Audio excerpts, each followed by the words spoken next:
Taxa Selic.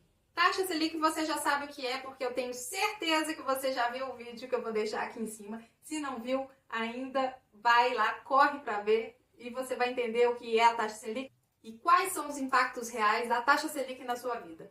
Mas se você está curioso para saber como de fato a taxa Selic é calculada e efetivada, fica aqui que eu vou te contar essa curiosidade que é bem bacana. Eu sou Manuela Landa, sou apaixonada por educação financeira, investimentos e trago aqui nesse canal conteúdos para que você entenda um pouco mais sobre a nossa economia, sobre investimentos, sobre educação financeira e que por meio dela você consiga melhorar a sua vida, mudar de vida, conquistar os seus sonhos, assim como aconteceu comigo.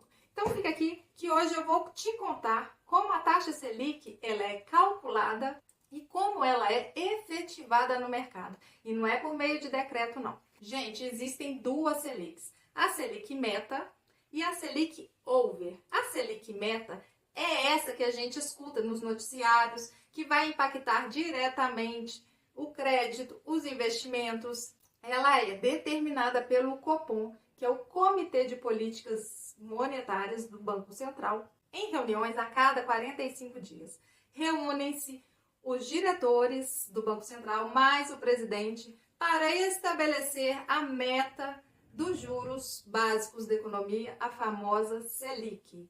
E o que eles levam em consideração? Eles levam em consideração a economia como um todo, os macroindicadores, as perspectivas de crescimento da economia, as perspectivas de inflação dessa economia, como está a situação do mercado de trabalho, a situação do rendimento real dos trabalhadores. Então, as variáveis do mercado, mais o risco de crédito, o risco de calote, das pessoas físicas e das empresas, todas essas variáveis são levadas em conta para que o Copom determine a meta de juros básico da economia. A taxa Selic Meta, portanto, ela serve de referência para outros bancos e instituições financeiras.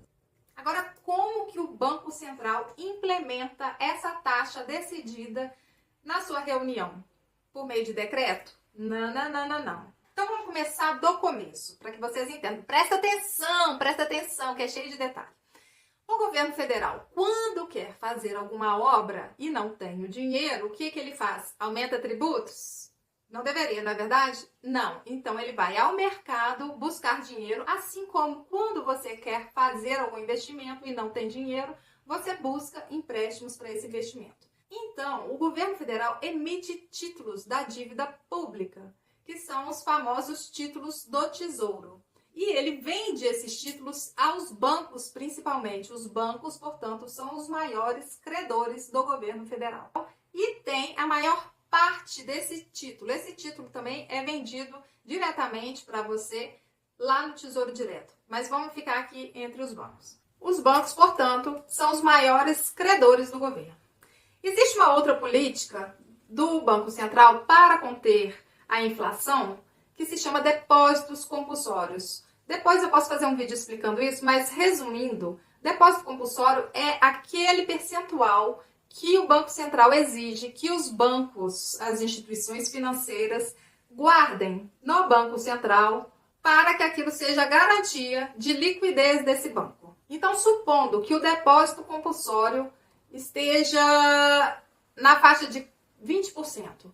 Se o banco, em determinado dia, recebeu em depósitos R$1 milhão, se é 20%, ele tem que deixar R$200 mil depositados no Banco Central. Ele não pode utilizar esse valor. Os outros 800 mil ele pode utilizar emprestando dinheiro, fazendo financiamentos. Supondo agora uma situação. Eu sou um banco que recebi no dia R$1 milhão e já está quase no finalzinho do dia. Eu recebi R$1 milhão e já tenho que separar 200 mil para o banco. Dos 800 mil que me sobraram, 750 mil eu já transformei em mais dinheiro e emprestei para outras pessoas. Chegou no final do dia um grande empresário me pedindo um empréstimo de R$500 mil.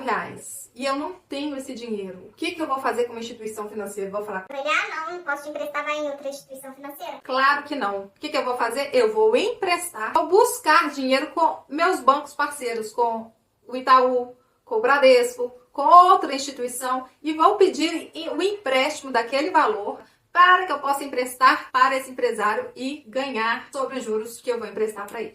E dou como garantia o meu título público. Todos os bancos, ao fim do dia, eles têm que fechar o seu caixa. Além do depósito compulsório, eles têm que fechar equilibrados. O banco A me cobrou determinada taxa de juros diária, sendo que eu vou entregar o meu título da dívida pública como garantia. Essa taxa diária é a chamada Selic Over. Então, a Selic Over é a média de todas as taxas praticadas no mercado entre as instituições financeiras, uma instituição pegando empréstimo da outra, diariamente cobrando uma taxa sobre isso. Assim é formada a taxa Selic Over. Como que o Banco Central faz para implementar a taxa Selic Meta? Sempre que ele percebe que a taxa Over está descolada da meta dele, ele entra comprando ou vendendo títulos. Então, quando o Banco Central quer elevar a taxa Selic e fazer com que a Over fique próxima à meta, o que ele faz? Ele entra recomprando aqueles títulos por um valor mais alto, elevando assim a taxa de juros. Ele paga os juros para esse banco e tira os títulos de poder desse banco. Já quando ele quer diminuir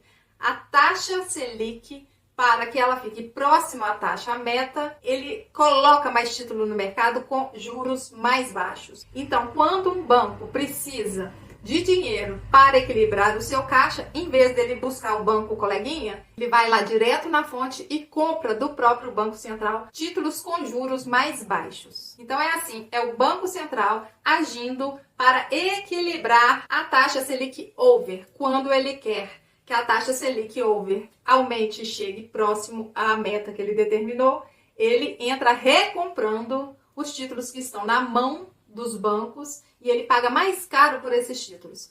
Quando, por outro lado, ele quer que a taxa Selic diminua, ele entra oferecendo títulos com juros mais baratos do que os juros dos bancos comerciais e de investimentos. E é assim, não é por meio de decreto. A partir de hoje a nossa taxa é 11,25. Não é assim. É sempre de acordo com a lei da oferta e a demanda. É isso. Fico por aqui.